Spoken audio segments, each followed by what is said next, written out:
असवार मारे जटार असरदार ओ माता राम कंवारी रा लाल मेड़ो लागे सालो साल थारे भादरवारे मास ओ मारा तेजल राज कंवार बैठा लीलन पे असवार मारे जटार असरदार ओ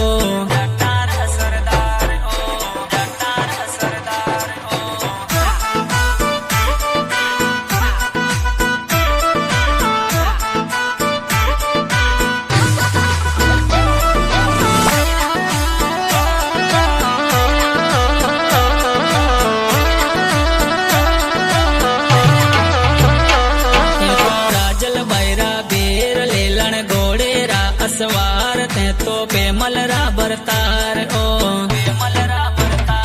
मेड़ो करनाल्या में लागे लोग दर्शन खातर भागे भादरवारे दशम माई ओ मारा तेजल राज कंवार बैठा लीलन पे असवार मारे जटार असरदार ओ